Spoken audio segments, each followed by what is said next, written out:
بسم اللہ الرحمن الرحیم۔ السلام علیکم ورحمۃ اللہ وبرکاتہ۔ حضرت اسید رضی اللہ تعالیٰ عنہ فرماتے ہیں کہ ہم رسول اللہ صلی اللہ علیہ وسلم کی خدمت میں حاضر تھے۔ ایک صاحب آئے، انہوں نے آ کر رسول اللہ صلی اللہ علیہ وسلم سے سوال کیا کہ یا رسول اللہ، والدین کے دنیا سے جانے کے بعد بھی کیا ہم ان کے ساتھ حسن و سلوک کر سکتے ہیں؟ کون سا ایسا طریقہ ہے کہ جس کو ہم کریں اور وہ والدین کے ساتھ حسن سلوک ہو جائے؟ جب زندہ تھے جب تو ہم ان کی شاید خدمت صحیح نہیں کر سکے، چلو خیر مرنے کے بعد ہی خیال آ گیا، ورنہ تو کچھ لوگ مرنے کے بعد بھی خیال نہیں کرتے۔ تو عرض کی کہ رسول اللہ آپ فرمائیں کہ ہم کیا مرنے کے بعد بھی ان کے ساتھ حسن و سلوک کر سکتے ہیں؟ تو اب جب اس کی تشریح میں صحابی کیا فرماتے ہیں کہ رسول اللہ نے 5 طریقے بتائے ہیں۔ پہلا طریقہ یہ ہے کہ ان کے مرنے کے بعد ان کے حق میں دعا کریں۔ دوسرا یہ کہ ان کے لیے بخشش اور مغفرت اللہ تعالیٰ سے آپ طلب کریں کہ اگر ان کے کچھ گناہ تھے، کچھ غلطیاں تھیں، کچھ ان سے کمیاں کوتاہیاں ہوئیں، اللہ ان کو معاف فرما دے۔ تیسرا طریقہ یہ ہے کہ والدین کے بعد ان کے وعدوں کو یا ان کی وصیتوں کو یا وہ جو کچھ آپ کو کہہ کر گئے ہیں کہ بھائی فلاں جگہ اتنا صدقہ کر دینا یا فلاں کا میں نے اتنا قرض دینا ہے یا کچھ اس طرح کے مسائل ہیں وہ آپ حل کر دینا، ان کو پورا کرنا۔ بات سمجھتے ہو؟ بہت بڑی چیز ہے جس کو لوگ بہت اگنور کر دیتے ہیں، دھیان ہی نہیں رکھتے بالکل۔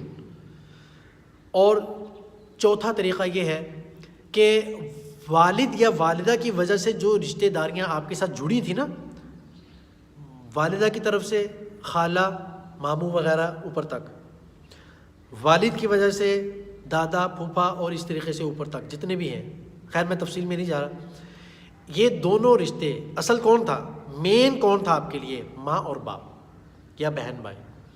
باقی کچھ رشتے ماں کی وجہ سے اس طرف سے ملے آپ کو، خالوں کے، ماموں کے، اور کچھ رشتے اس طرف سے ملے باپ کی طرف سے، پھوپھوں کے، اور اس طریقے سے چچاؤں کے رشتے جتنے بھی ہیں ان طرف سے ملے۔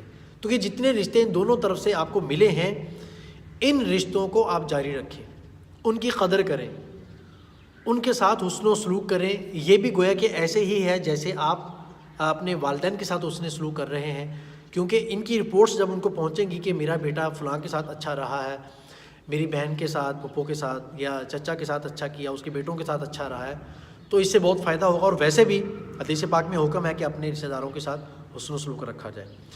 5واں طریقہ اس کا یہ ہے کہ والد کے جو دوست ہیں، اس پر باقاعدہ میرے خیال میں ایک حدیث بھی ہے کہ جو والد کے دوست ہیں ان کے ہم عمر ہیں، ان کا بھی خیال رکھیں، ان کے ساتھ تمیز کے ساتھ پیش آئیں۔ یہ نہیں کہ اچھا یہ والد کے دوست تھے، چلو ٹھیک ہے وہ ان کے ہوں گے، میرے کیا ان سے، چلو نکلو ادھر سے۔ نہیں بھائی، آپ کو کیا اندازہ کہ اس انسان کی آپ کے والد صاحب کے ساتھ کیا دوستی تھی؟ اب وہ دوست تو ان کا چلا گیا، یعنی آپ کا والد وہ تو چلا گیا دنیا سے، لیکن اب آپ اس آدمی کے لیے اپنے دوست کی ایک نشانی ہے، وہ آپ کو دیکھ کر اس کو یاد کرتا ہے۔ آپ اس سے ملیں گے نا، اس کو ایسا لگے گا جیسے میں اپنے دوست سے مل رہا ہوں، لیکن آپ اگر اس کی طرف دھیان نہیں دیں گے، توجہ نہیں دیں گے، اس سے دور بھاگیں گے نا، بہت زیادہ دل دکھے گا اس کا۔ وہ کہیں گے یار ان کا ابا تھا نا، بس وہی تھا، بچے تو بس ہو سکتا ہے کچھ بول بھی دے لیکن نہیں بھی بولے گا، لیکن دل دکھے گا۔ اور اگر آپ نے اچھے اخلاق دکھائے، وہ کہیں گے یار اس کے باپ کے جانے کے بعد اس بچے نے اپنے باپ کی کمی نہیں محسوس ہونے دی۔ اسی طریقے سے ہمارے ساتھ رہا ہے، اور میں زندہ جیتی جاگتی اس کی مثال ہوں۔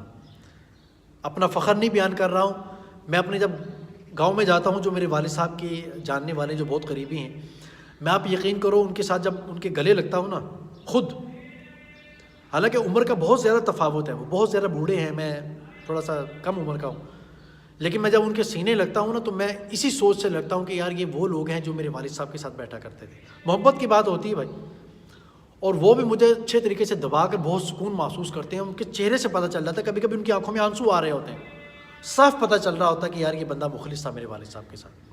تو یہ ایک بہت اہم پوائنٹ ہے جو میں نے آپ کو بتائے ہیں 5، اور ان میں خاص طور پر یہ والا جو آخری والا پوائنٹ ہے اس کو ذرا خوب نوٹ کریں اور اس پر عمل کرنے کی کوشش کریں۔ اللہ تعالی ہمیں اپنے والدین کے ساتھ ان کے جیتے جاگتے اور ان کے دنیا سے جانے کے بعد حسن سلوک کرنے والا بنائے، آمین ثم آمین۔